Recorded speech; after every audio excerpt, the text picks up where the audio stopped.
তুই যদি কালেমা ছেড়ে দাও তোমার সমস্ত সম্পদ ফিরিয়ে দেওয়া হবে, আর যদি কালেমা ছেড়ে না দাও আমার লঙ্গি তাড়াতাড়ি দিয়া দাও। এবার ডাক দিয়া বলে, চাচা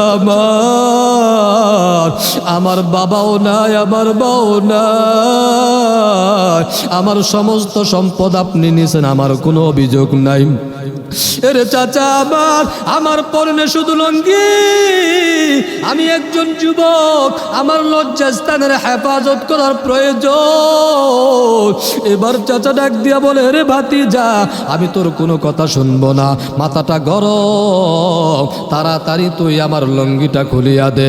এবার আব্দুল উজ্জা লঙ্গিটা খুলিয়া দিয়া একটা দৌড় দিয়া সৎ মায়ের কাছে গিয়া হাজির। সৎ মায়ের কাছে গিয়া বলে, মা দরজা খোলো। একবার দুইবার তিনবার বলার পর মা দরজা খুলে এমন অবস্থা, বিবস্ত্র অবস্থা দেখে এবার সাথে সাথে মা দুইটা চোখের মধ্যে হাত দিয়া দেয় আর জানায়া দেয়, রে সন্তান তোর উপর কে টর্চার করেছে, কে আঘাত করেছে, কে তোর উপরে তো নির্যাতন করেছে, সন্তান বল। এবার ডাক দিয়া বলে, আপনি আমার এই লজ্জাস্থানে হেফাজত করার জন্য একটা কাপড় দেন। মা ডাক দিয়া বলে, সন্তান আমি কি পরিমাণ অসহায়, আমার এই বকরতে কোনো কাপড় নাই, আমার কোনো কাপড় নাই রে সন্তান, আমি এত বড় গরিব, তবে হ্যাঁ একটা সিরা কম্বল আছে, তুই যদি চাস ওই কম্বলটা দিতে পারে। এবার ওই সিরা কম্বলটা নিয়া লজ্জাস্থানটা হেফাজত করিয়া আব্দুল উজ্জা মদিনার দিকে রওয়ানা।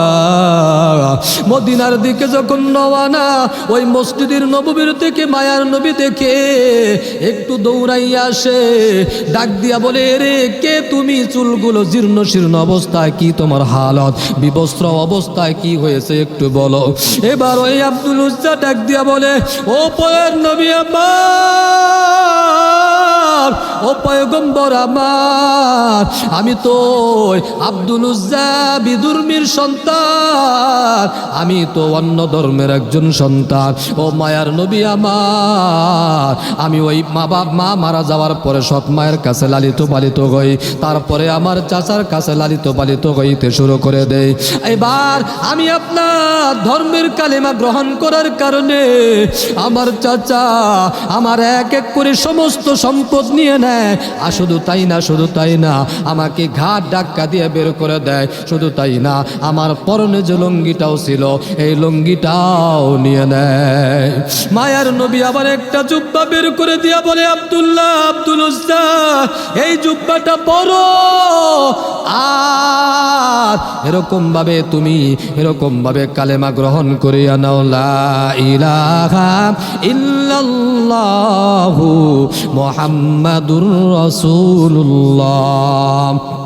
এই কিতাব তো এই কিতাব, যেই কিতাবের মধ্যে ভুল নাই, ভুল থাকবে তো দূরের কথা, সন্দেহ করার কোনো সুযোগ নাই। এই কিতাব এমন একটি কিতাব, সাধারণ দুনিয়ার মানুষের কোনো লেখনেওয়ালা কিতাব না। আল্লাহ বলেন, যালিকাল কিতাবু লা রাইবা ফি হুদাল লিল মুত্তাকিন।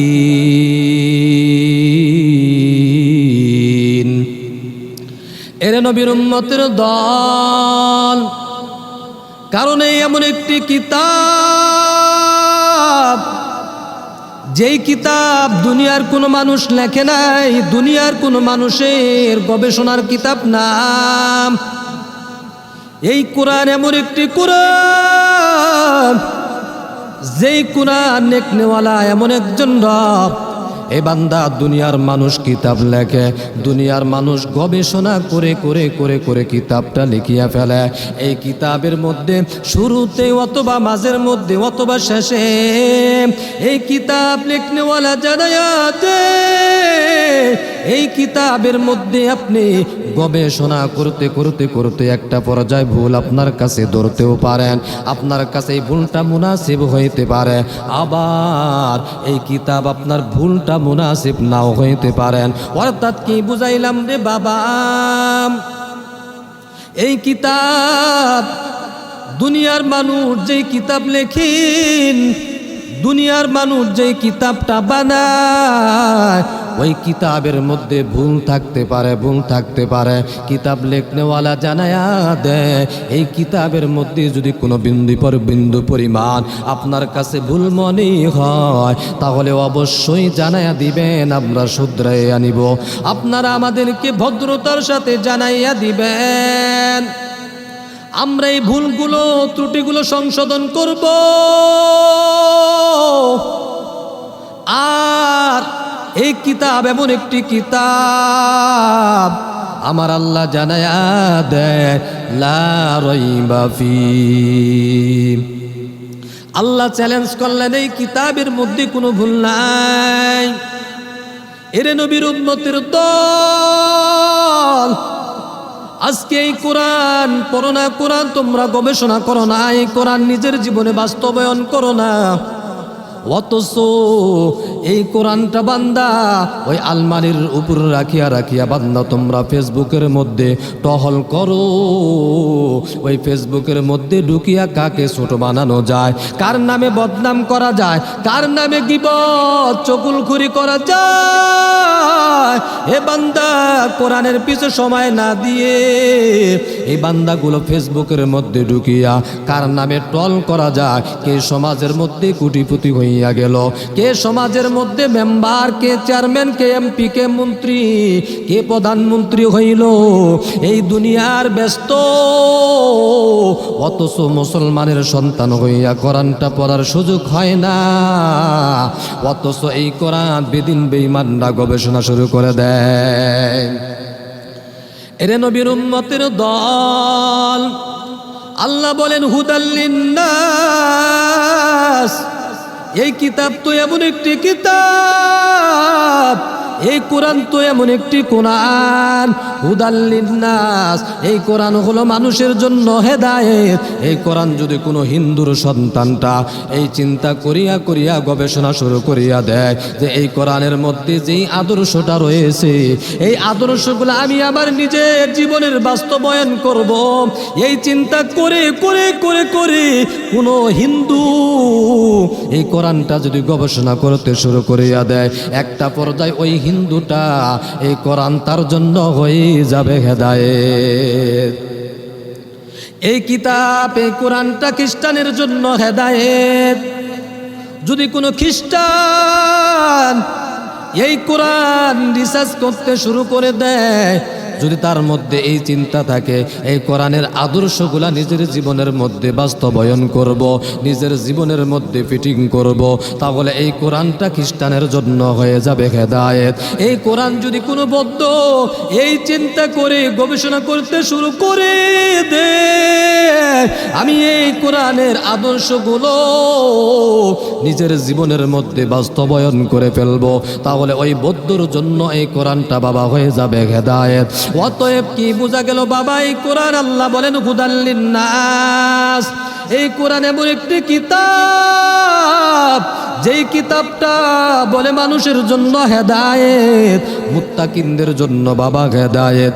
এই কোরআন মানুষের জন্য হেদায়েত, সারা বিশ্বের মানুষের জন্য হেদায়েত।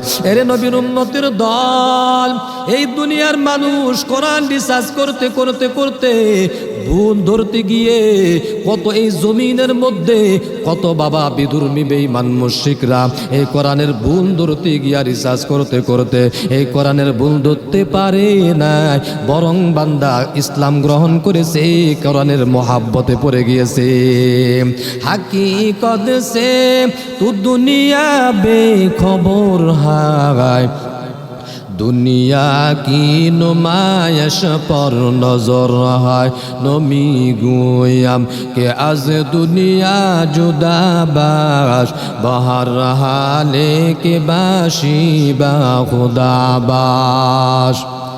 এই কোরআন তো এমন একটি কিতাব, এই কোরআন ইতিহাস আপনা পড়েছেন, কত ইতিহাস আপনা শুনেছেন।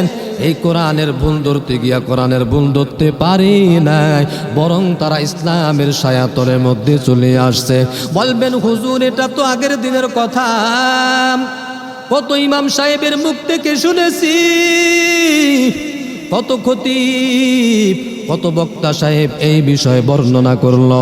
এটা তো আজ থেকে প্রায় ১৫০০ বছরের ইতিহাস। ও হুজুর, আপনি বর্তমান জামানার কথা একটা ইতিহাস শোনাইয়া দেয়। এই যে কয়েক বছর আগে ওই আমেরিকার জমিনে খ্রিস্টান পাদ্রী, নাম তার হিলালিয়ান হিগিম, ওই আমেরিকার জমিনের মধ্যে খ্রিস্টানের একজন মহাপণ্ডিত পাদ্রী, আল্লাহর বান্দা, এই কোরআন রিসার্চ করতে শুরু করে দিল। এবার ওই আমেরিকার মধ্যে বড় বড় লিডার, ওই আমেরিকার বড় বড় ক্ষমতাওয়ালা এই কোরআনটা ওই খ্রিস্টান পাদ্রী হেলালিয়ান হিগির কাছে হাতের মধ্যে উঠাইয়া দেয় আর জানাইয়া দেয়, এরে খ্রিস্টান পাদ্রী, এরে হিলালিয়ান হিগি, এই কোরআন তুমি রিসার্চ করতে শুরু করে দাও। এই কোরআন রিসার্চ করে করে করে করে কোরআনের যেই কয়টা ভুল চলে আসবে, এই ভুলগুলো আমাদেরকে জানাইয়া দাও। এবার এই কোরআনটা হিলালিয়ান হিগি রিসার্চ করতে শুরু করে দেয়। এবার ওই খ্রিস্টান ওই আমেরিকার জমিনে কোরআন রিসার্চ করতে শুরু। আল্লাহর বান্দা কোরআনের শুরু থেকে রিসার্চ করে করে করে করে করে এক পর্যায়ে শেষ পর্যন্ত কোরআন রিসার্চ করলো। এই কোরআনের বিন্দু পরিমাণ ভুল ধরতে পারে না, বরং আল্লাহর বান্দা এই কোরআনের কারণে ইসলামের ছায়া তলে ইসলাম গ্রহণ করে ফেললো। এরে মুসলমানের সন্তান, আজকে কোরআন পড়ো না, এই কোরআন নিজের জীবনে বাস্তবায়ন করো না। অথচ বেদুর্মী বেঈমান মুশরিকরা কোরআন রিসার্চ করে। এই বান্দা ওই হিলালিয়ান হিগি খ্রিস্টান পাদ্রী যখন এই কোরআন রিসার্চ করে ভুল ধরতে পারে না, ইসলাম গ্রহণ যখন করিয়া ফেলল, এবার আমেরিকার জমিনের মধ্যে বড় বড় লিডার তারা হায় হায় হুতাশ, আমরা তাকে দিলাম কোরআনের ভুল ধরার জন্য, কিন্তু আমাদের এই পাদ্রী এরকম ভাবে কোরআনের ভুল ধরতে পারলো না, বরং সে বান্দা ইসলাম গ্রহণ করে ফেলেছে। এরে মুসলমানের সন্তান, তোমাদের জন্য মেসেজ। হিলালিয়ান হিগি সাংবাদিকরা তাকে প্রশ্ন করে, এরে খ্রিস্টান পাদ্রী হিলালিয়ান হিগি, বলো এই কোরআন তুমি রিসার্চ করলা, তুমি কোরআনের ভুল ধরার জন্য, ভুল ধরতে পারো নাই, কোনো সমস্যা নাই, বলো বলো বলো এই কোরআনের স্পর্শ হইয়া তুমি কেন মুসলমান হইয়া গেলা, ইসলাম ধর্মটা কেন গ্রহণ করিয়া ফেললাম? এবার হিলালিয়ান হিগি জানায়া দে, এরে সাংবাদিক ভাইরা আমার, এরে আমেরিকার খ্রিস্টানের দল, শুনিয়া দাও আমি কেন ইসলাম গ্রহণ করেছি। কারণ আমি যখন এই কোরআন রিসার্চ করতে শুরু করে দেই, এই কোরআনে বিন্দু পরিমাণ ভুল ধরতে পারি নাই, কোরআনের ভুল ধরতে পারি নাই, বরং আর ইসলামটা গ্রহণ করলাম। এজন্য আমি যত ধর্মগুলা ঘাটাঘাটি করলাম, যত ধর্মর আদর্শ দেখেছি, এই মুসলমানের আদর্শ এত সুন্দর আদর্শ আর অন্য ধর্মের মধ্যে পাই নাই। এজন্য আমি কালেমা পড়ে নিলাম, লা ইলাহা ইল্লাল্লাহু মুহাম্মাদুর রাসূলুল্লাহ। এরে মুসলমানের সন্তান শোনাম, এই কোরআনটা পড়ো না। ও পদ্মার আলের মাগো, ও বৃদ্ধ বাবা, আজকে তোমার বয়সটা ৬০-৭০ বছর। এই সমাজের মধ্যে এমন কিছু ব্যক্তি পাওয়া যায়, ওই বান্দা জীবনের শুরু লগ্ন থেকে মৃত্যু পর্যন্ত এই মুসলমানের সন্তান হইয়া আল্লাহর বান্দাটা কোনোদিন কোরআন পড়তে শেখার চেষ্টাও করলো না, এই কোরআন শিখলো না, এই কোরআনটা কখনো চুমু খাইল না, এই কোরআনটা বুকের মধ্যে লাগাইল না, এই কোরআন খুলে খুলে কখনো বলে না এটা আমার মাওলার কোরআন, এটা আমার রবের কোরআন, এই কিতাব সত্য, এই কিতাবের মধ্যে আমার আল্লাহ যা বলেছেন সব সত্য, এইভাবে কোনোদিন বলে না। আল্লাহর বান্দা কেমন যেন কোরআন না শিখে দুনিয়া থেকে বিদায় নিয়ে যায়। অথচ আল্লাহ বলেন হুদাল লিন্নাস, এই কোরআন মানুষের জন্য হেদায়েত। আজকে আমরা কোরআন পড়ি,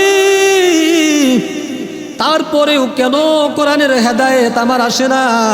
কারণ আমরা বক্তা সাহেব ওই মাহফিলে যখন কোরআনের কথাগুলো শোনানোর জন্য চলে যায়, ওই গাড়িতে উঠার আগে মাহফিল কমিটি আমাদেরকে জানায়া দেয়, ও দিনাজপুরি সাহেব আপনি আমাদের এলাকার মধ্যে আসতেছেন, ও হুজুর আপনি আমাদের এলাকায় এসে কোরআনের তাফসিরগুলা করবেন, কোরআনের সঠিক কথাগুলা বলবেন, ও হুজুর কিন্তু সাবধান আমাদের এলাকার মধ্যে এসে কোরআনের কথা শোনাইবেন, কিন্তু সাবধান যাতে করে সমাজের কারো বিরুদ্ধে কথা যায় না। জোরে বলেন ঠিক কিনা? এরে নবীর উম্মতের দল, আজকে আমাদেরকে জিম্মি করানো হয়েছে এই কোরআনের কথা বলতে গেলে বাধা, এই কোরআনের কথা বলতে গেলে ডান্ডি লাগা, এই কোরআনের কথা বলতে গেলে আজকে পুলিশ আমাদেরকে হ্যান্ডকাফ করিয়া ফেলে, আমাদেরকে গ্রেফতার করে। এর নবীর উম্মতের দল, আমরা ওলামা একরামরা কোরআনের বিরুদ্ধে কথা বলি না, আমরা ওই কোরআনের কথা বলতে যাই, ওই মাহফিলে যখন সুদের বিরুদ্ধে কথা বলি, ওই সুদখোরের মিশনে লেগে যায়, ঘুষখোরের বিরুদ্ধে যখন কোরআন কথা বলতে শুরু করে দেয়, ওই কোরআনটা যখন ঘুষখোরের বিরুদ্ধে কথা বলতে শুরু করে দেয়, তখন ওই ঘুষখোরের মাথাটা গরম। কোরআন যখন ওই উল্টাপাল্টা রাজনীতির বিরুদ্ধে কথা বলতে শুরু করে দেয়, ওই রাজনীতিবিদদের মাথা গরম।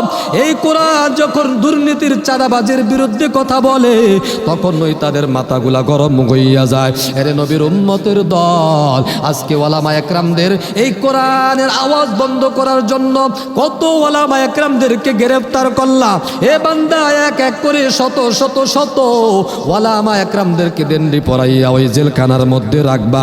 আমি দিনাজপুরি বলিয়া যাই, আমাদেরকে যদি এক এক করে ফাঁসিও দেওয়া হয়, যতদিন আমরা বেঁচে থাকবো, ওলামা একরাম যতদিন বেঁচে থাকবে, এ বান্দা ফাঁসির মঞ্চে যদি প্রতিদিন একজন করে ওলামা একরামকে ঝুলানো হয়, তারপরও আমরা এক মুহূর্তের জন্য কোরআনের বিরুদ্ধে কথা বলবো না।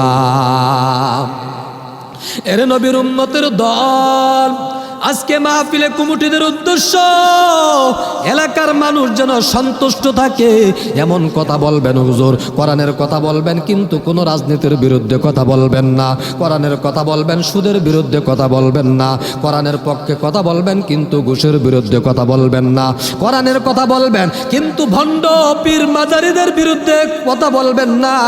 এই জন্য আজকে আমাদের উপর হেদায়েত নাই। এ বান্দা, এই কোরআনের হেদায়েত যদি পেতে চাও, কোরআনের সঠিক তরজমাগুলো পড়তে শুরু করে দাও। আল্লাহ পাক বলেন, যালিকাল কিতাবু লা রাইবা ফীহি হুদাল লিল মুত্তাকিন। এই কোরআন মুত্তাকিনদের জন্য হেদায়েত। মুত্তাকিন কারা? সূরাতুল বাকারার শুরু লগ্নে মুত্তাকিন যারা হবে তাদের কয়েকটা গুণের কথা বর্ণনা করলেন আল্লাহ। আল্লাহ এক নাম্বার গুণের কথা বলেন, আল্লাযীনা ইউমিনুনা বিল গায়ব। আল্লাহ পাক রব্বুল আলামিন বলেন, যারা মুত্তাকিন হবে, এই মুত্তাকিনদের এক নাম্বার বৈশিষ্ট্য, এক নাম্বার গুণ, এক নাম্বার গুণ আল্লাহ বলেন, আল্লাযীনা ইউমিনুনা বিল গায়ব, অদৃশ্যর প্রতি ঈমান আনিয়া নাও, গায়বের ঈমান আনিয়া নাও। এ বান্দা আমরা এখানে যারা আছি, এ বান্দা আমরা এখানে যারা উপস্থিত আছি, এবং এই পরবর্তীতে যারা আলোচনাটা শুনবেন, এ বাবা এখানের মধ্যে কেউ নাই যারা আল্লাহকে দেখেছেন নাকি? না না না, আমিও দেখি নাই, আপনারাও দেখেন নাই, কেউ দেখে নাই, কিন্তু আমরা ঈমান আল্লাহ একজন আমাদের রব আছেন। চিল্লায় বলেন ঠিক কিনা? এরে নবীর উম্মতের দল, আমরা ওই গায়বের ঈমান এনেছি। আল্লাহ একজন আছেন, আল্লাহু লা ইলাহা ইল্লা হুয়াল হাইয়ুল কাইয়্যুম লা তাআখুযুহু সিনাতুন ওয়ালা নাওম। আল্লাহ একজন আছেন যার কোনো লয় নাই, ক্ষয় নাই, যে আল্লাহ ঘুমান না, যে আল্লাহ জিমান না, যে আল্লাহ এক মিনিটের জন্য দায়িত্ব ছেড়ে পালায়া যায় না। ওই যে স্বৈরাচারীর দিকে তাকাইয়া দেখো, ওই যে দেশের মহাব্বত কত বছর বুঝাইলো, কিন্তু এক সেকেন্ডের জন্য হইলেও দেশের মহাব্বত ভুলিয়া গেল।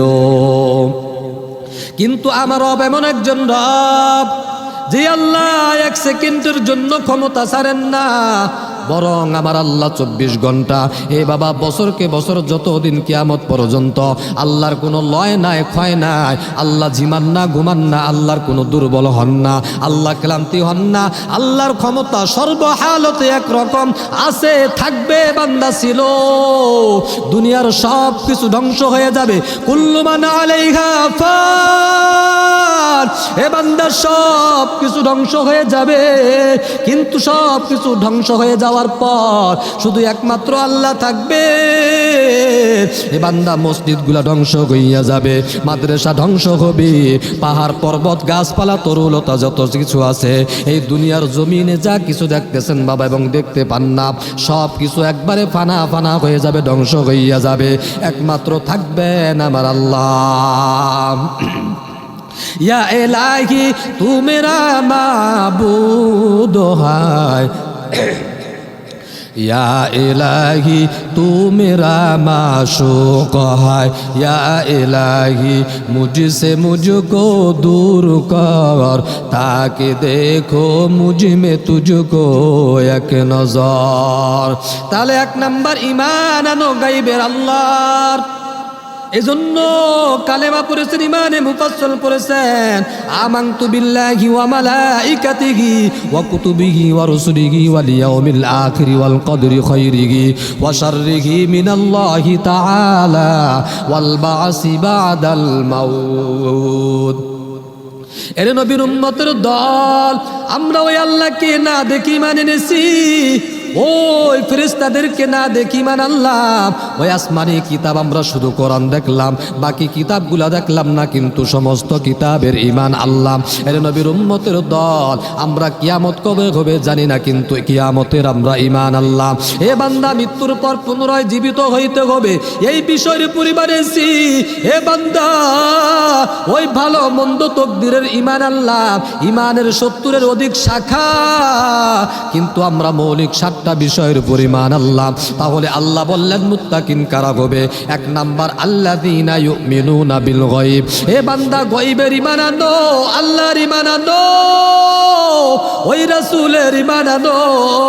এ বান্দা শুধু ঈমান আনলে হবে না, এ বান্দা তোমার বাবা মুসলমান, তোমার দাদার মুসলমান, তুমিও মুসলমান, এ বাবা এই মুসলমান দিয়ে কাম হবে না, এই ঈমান দিয়া তোমার কাম হইবে না। আমার আল্লাহ সূরাতুল বাকারার ভিন্ন আয়াতের মধ্যে বলেন আমিনু কামা আমানান নাস। আমার রব জানায়া দেয় ঈমানটা আনো, ওই ঈমান আনো সাহাবা একরামদের মতো ঈমান আনো। ওই সাহাবা একরামদের ঈমান কেমন জানো? ওই রাসূলের সাহাবী, পয়গম্বরের সাহাবী, গরীব অসহায়, ওই পয়গম্বরের একজন সাহাবী আব্দুল উজ্জা, ওই ইসলাম গ্রহণ করার আগে তার নাম ছিল আব্দুল উজ্জা, ইসলাম গ্রহণ করার পর পয়গম্বর তার নাম রেখে দিলেন আব্দুল্লাহ। ওই আব্দুল উজ্জা বড় গরীব, পয়গম্বরের সাহাবী আব্দুল উজ্জা আল্লাহর বান্দা জমিনে আসার পর, এই দুনিয়াতে আসার পর কিছুদিন পর তার মা দুনিয়া থেকে বিদায়। হে আব্দুল উজ্জা, তার মা দুনিয়াতে কিছুদিন পরে দুনিয়া থেকে বিদায় নিয়ে চলে গেল। এবার তার বাবা ভিন্ন আরেকটা নারীকে বিবাহ করে ফেলল। ওই আব্দুল উজ্জা সৎ মায়ের কাছে লালিত পালিত হয়। এর নবীর উম্মতের দল আমরা যারা সন্তান আছি, যাদের সৎ মা আছে বাবা, ওই সৎ মায়ের কাছে মানুষ হওয়া বড় কঠিন বিষয়, জোরে বলেন ঠিক কিনা? এর নবীর উম্মতের দল আব্দুল উজ্জা সৎ মায়ের কাছে লালিত পালিত হইতে শুরু করলো। এবার কিছুদিন যাওয়ার পর ওই আব্দুল উজ্জার বাবা দুনিয়া থেকে বিদায়, মাও দুনিয়া থেকে বিদায়, বাবাও দুনিয়া থেকে বিদায়। এবার আব্দুল উজ্জা সৎ মায়ের কাছে লালিত পালিত হইতে শুরু করলো। কিছুদিন যাওয়ার পর তার মা বড় অসহায় হইয়া গেল। এবার ডাক দিয়া বলে, এরে আব্দুল উজ্জা, তোর চাচার কাছে যাওয়া লাগবে, তোর চাচার কাছে মানুষ হওয়া লাগবে। আব্দুল উজ্জার চাচাকে ডাইকা আইনা এবার জানায়া দেয়, এরে আব্দুল উজ্জার চাচা শুনিয়া নেন, এই আব্দুল উজ্জা আপনার কাছে লালিত পালিত হইতে শুরু হবে, আপনার কাছে মানুষ হইবে, আপনি নিয়ে যান। এবার আব্দুল উজ্জাকে, আব্দুল উজ্জার চাচা ওই আব্দুল উজ্জাকে নিয়ে যায়, ওই আব্দুল উজ্জাকে নিয়ে কাজের মধ্যে ঢুকায়া দেয়। এবার ডে বাই ডে দিন বাই দিন বড় হইতে শুরু হইয়া যায়। আব্দুল উজ্জা যখন বড় হয়, বুঝমান হয়ে যায়, হঠাৎ একদিন চাচার সাথে খাইতে বসেছেন, প্লেটের মধ্যে বসেছেন, আব্দুল উজ্জার চাচা খায়, কিন্তু আব্দুল উজ্জার ওই মুখ দিয়া খাবার লকমাটা ভিতরের মধ্যে যায় না। এবার আব্দুল উজ্জা চাচাকে ডাক দিয়া বলে, এরে চাচা আমার, আপনি খাইতেছেন, আমার এই গলা দিয়ে খাবার নামে না। ও চাচা আমি খাইতে পারি না। এবার চাচা ডাক দিয়া বলে, আব্দুল উজ্জা কি সমস্যা, কেন তুমি খাইতে পারো না? এবার আব্দুল উজ্জা জানাইয়া দেয়, ও চাচা আমার, ওই মদিনার অলিতে গলিতে, রাস্তায় রাস্তায়, ঘরে ঘরে, মানুষের ধারে গিয়া একজন মানুষ কিসের জন্য দাওয়াত দেয়, কি জন্য দাওয়াত দেয়, ওই মানুষটা কেমন একটু জানাইয়া দেয়। এবার তার চাচা জানাইয়া দেয়, আরে আব্দুল উজ্জা, ওই মদিনার জমিনের মধ্যে মুহাম্মদ এত সুন্দর মানুষ, তার চরিত্র এত সুন্দর, তার আখলাকটা এত সুন্দর, এজন্য তার নাম হয়ে গেল আল আমিন, তার নাম হয়ে গেল সাদেক, সত্যবাদী, আল আমিন, আমানতদারি। ওই মদিনার জমিনের মধ্যে, এরে আব্দুল উজ্জা শুনিয়া নাও, ওই মদিনার জমিনের মধ্যে ওই মানুষের মতো আর একটা মানুষও জমিনের মধ্যে নাই। এবার আব্দুল উজ্জা জানাইয়া দেয়, ও চাচা আমার, আপনিও বললেন ভালো, ওই আমার প্রতিবেশীরা তারাও বলে ওই মানুষটা বড় ভালো। ও চাচা আমার, আমি ওই মানুষটার প্রেমের মধ্যে আস্তে আস্তে ডুবে চাইতেছি, আমি ওই মানুষটার মহাব্বতের মধ্যে পড়ে গেলাম, ওই মানুষের ভালোবাসা আমার অন্তরের মধ্যে ঢুকিয়া গেল। ও চাচা শুনিয়া নে, আমি ওই মানুষটার, ওই মুহাম্মদের কালেমা পড়ে নিলাম, লা ইলাহা ইল্লাল্লাহু মুহাম্মাদুর রাসূলুল্লাহ। এবার চাচা জানাইয়া দেয়, এরে আব্দুল উজ্জা ভাতিজা শুন, এবার তোর ধর্ম আলাদা, আমার ধর্ম আলাদা, তোর ইবাদত আলাদা, আমার পূজাটাও আলাদা হইয়া গেল। এরে আব্দুল উজ্জা শুনিয়া নাও, তুমি আলাদা হইয়া যাও। আর তোর বাবা দুনিয়া থেকে বিদায়, তোর মাও দুনিয়া থেকে বিদায়। এরে আব্দুল উজ্জা, তোর সমস্ত সম্পদ আমাকে দেওয়া লাগবে। এবার তার চাচা এক এক করে তার সমস্ত সম্পদ গুলা নিয়ে নিল। এবার আব্দুল উজ্জা ইমানের বলে বলিন দিয়া এক এক করে সম্পদ তার চাচাকে দিয়া দিল। এক এক করে যে যখন চাচা সম্পদ নিয়ে নেয়, এবার আব্দুল উজ্জার চাচা দাঁড়াইয়া দেয়, রে আব্দুল উজ্জা, ওই তোর পরনের লুঙ্গি, ওই লুঙ্গিটাও আমি চাচার টাকায় কিনা। এরে আব্দুল উজ্জা বাতিজা শুনিয়া নেও, তুমি আমাকে তাড়াতাড়ি তোমার লুঙ্গিটা দিয়া দাও। আর যদি তুমি ওই মুহাম্মদের কালিমা ছেড়ে দাও, এবার জানায়াদের ভাতিজা, তুই যদি কালিমা ছেড়ে দাও, তোমার সমস্ত সম্পদ ফিরিয়ে দেওয়া হবে। আর যদি কালিমা ছেড়ে না দাও, আমার লুঙ্গি তাড়াতাড়ি দিয়া দাও। এবার ডাক দিয়া বলে, চাচা আমার বাবাও নাই, আমার বাও নাই, আমার সমস্ত সম্পদ আপনি নিছেন, আমার কোনো অভিযোগ নাই। এরে চাচা আমার পরনে শুধু লুঙ্গি, আমি একজন যুবক, আমার লজ্জাস্থানের হেফাজত করার প্রয়োজন। এবার চাচা ডাক দিয়া বলে, রে ভাতিজা, আমি তোর কোনো কথা শুনবো না, মাথাটা গরম, তাড়াতাড়ি তুই আমার লুঙ্গিটা খুলিয়া দে। এবার আব্দুল উজ্জা লুঙ্গিটা খুলিয়া দিয়া একটা দৌড় দিয়া সৎ মায়ের কাছে গিয়া হাজির। সৎ মায়ের কাছে গিয়া বলে, মা দরজা খোলো।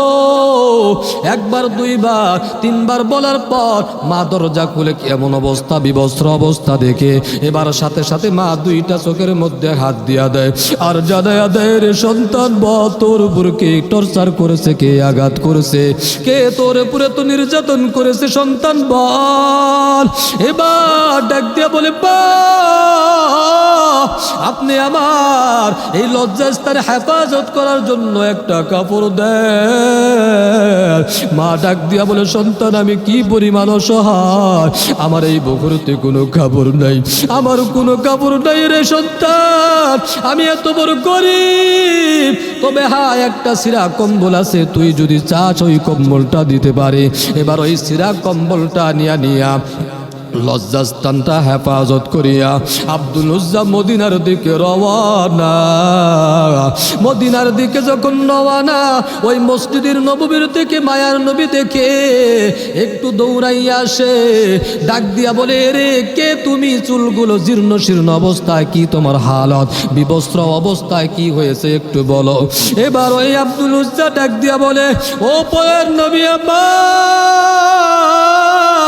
ও পয়গম্বর আমার, আমি তো আব্দুল উজ্জা বিদুর্মীর সন্তান, আমি তো অন্য ধর্মের একজন সন্তান। ও মায়ার নবী আমার, আমি ওই মা মারা যাওয়ার পরে সৎ মায়ের কাছে লালিত পালিত হই, তারপরে আমার চাচার কাছে লালিত পালিত হইতে শুরু করে দেই। এবার আমি আপনার ধর্মের কালেমা গ্রহণ করার কারণে আমার চাচা আমার এক এক করে সমস্ত সম্পদ নিয়ে নেয়। আর শুধু তাই না, আমাকে ঘাট ধাক্কা দিয়ে বের করে দেয়। শুধু তাই না, আমার পরনে যে লুঙ্গিটাও ছিল, এই লুঙ্গিটাও নিয়ে নেয়। মায়ার নবী আবার একটা জুব্বা বের করে দিয়া বলে, আব্দুল্লাহ, আব্দুল উজ্জা, এই জুব্বাটা পরো, আর এরকম ভাবে কালেমা গ্রহণ করিয়া নাও, লা ইলাহা ইল্লাল্লাহু মুহাম্মাদুর রাসূলুল্লাহ। এবার মায়ার নবী কালিমা গ্রহণ করার পর এবার বলে, রে আব্দুল উজ্জা, তোমার চাচা তোমার সমস্ত সম্পদ আস্বাদন করিয়া তোমাকে ঘাড় ধাক্কা দিয়ে ঘর থেকে বের করে দিল, কিন্তু আমি এমন একজন নবী, আমি তোমাকে বস্ত্র দান করিয়া আমি তোমাকে কোলের মধ্যে জড়াইয়া নিলাম। আর মায়া নবী আব্দুল উজ্জার নামটা চেঞ্জ করে দেয়, জানাইয়া দেয়, আব্দুল উজ্জা, আজ থেকে তোমার নাম আব্দুল উজ্জা থাকবে না, তোমার নাম হয়ে গেল আব্দুল্লাহ। আর একটা কোরআন হাতের মধ্যে দিয়ে দেয়, কোরআন হাতের মধ্যে দিয়ে দেয়, আসহাবে সুফার মধ্যে থাকার জন্য একটা জায়গা করে দেয়। এবার ওই আসহাবে সুফার মধ্যে তাকিয়া আব্দুল্লাহ এবার মসজিদে নববীর মধ্যে কোরআন চিৎকার করে করে তেলাওয়াত করে। সাহাবা একরামরা দৌড়াইয়া হাজির, ও পয়গম্বর, আপনার সাহাবী আব্দুল্লাহ এত জোরে জোরে জোরে কোরআন তেলাওয়াত করে, আমাদের বড় কষ্ট হয়, বড় সমস্যা হইয়া যায়। মায়ার নবী জানাইয়া দেয়, রে সাহাবা একরাম, শুধু আমার আব্দুল উজ্জা ঈমান গ্রহণ করার জন্য কি পরিমাণ কষ্ট করে ফেলল, তোমরা তো ওই পরিমাণ কষ্ট করো না, এটা আমি জানি। এ সাহাবা একরাম, তোমরা তাকে কিচ্ছু বলিও না, কারণ আমি নবীও তাকে কিচ্ছু বলি না। এবার ওই মায়ার নবীর সাথে আব্দুল উজ্জা যাওয়ার পর ওই মায়ার নবী যুদ্ধ কমপ্লিট করে মসজিদ নববীর দিকে যখন আসে, হঠাৎ করে সাহাবা একরাম দৌড়াইয়া এসে হাজির, ও পয়গম্বর, আপনার সাহাবী আব্দুল্লাহ বড় অসুস্থ হইয়া গেল। পয়গম্বর সাথে সাথে কয়েকজন সাহাবীকে একটা বোর্ড গঠন তৈরি করে কমিটি গঠন তৈরি করে বলিয়া দেয়, এ সাহাবা একরাম, যাও আমার সাহাবী আব্দুল্লাহর সেবা যত্ন করা ট্রিটমেন্ট শুরু করে দাও। 3 দিন সেবা যত্ন করার পর ওই আব্দুল্লাহ দুনিয়া থেকে বিদায় নিয়ে চলে যায়। যখন দুনিয়া থেকে বিদায় নিয়ে যায়, এবার সাহাবা একরাম পয়গম্বরের কাছে হাজির। পয়গম্বরকে বলে, ও পয়গম্বর, আপনার সাহাবী আব্দুল্লাহ দুনিয়া থেকে বিদায় নিয়ে চলে গেল। মায়ার নবী জানাইয়া দেয়, ও সাহাবা একরাম, শুধু এই আব্দুল্লাহর জানাজার মধ্যে আমি পয়গম্বর শরীক হইয়া যাব। পয়গম্বর জানাজার মধ্যে চলিয়া যায়। জানাজা কমপ্লিট করিয়া এবার সাহাবা একরামদেরকে জিজ্ঞাসা করে, এরে সাহাবা একরাম বলো, ওই আব্দুল্লাহর কবরটা কোথায় খনন করে ফেলেছ? সাহাবা একরাম বলে, ওই 2 পাহাড়ের চিপার মধ্যে। এবার মায়ার নবী ওই কবরের মধ্যে নেমে যায়, আল্লাহু আকবার। আর ডান পাশে আবু বকর কবরের মধ্যে নেমে যায়, বাম দিকে উমর কবরের মধ্যে নেমে যায়। এবার মাথার দিকে আবু বকর হাত হাত পাতায়, মাঝখানে মায়ার নবী আমার হাতটা সামনে বাড়াইয়া দেয়, বাম পাশে উমর হাতটা বাড়াইয়া দেয়, ওই আব্দুল্লাহর লাশটা কবরের মধ্যে শোয়াইয়া এবার মায়ার নবী হাত লাশের উপর দিয়া বলে, ও দয়ার মালিক, আমি পয়গম্বর, আমি এই আব্দুল্লাহর উপর রাজি, আপনিও আল্লাহ রাজি এবং খুশি হইয়া যান। আর পিছন দিক দিয়ে আবু সাঈদ একজন রসুলের সাহাবী চিৎকার করে করে কাঁদে আর জানায়া দেয়, এই মুহূর্তে যদি আমি আবু ওয়াক্কাস, যদি আমি জীবিত না হইয়া আমি যদি মৃত্যু হইতাম, আমার কতই না সুসংবাদ হইতো।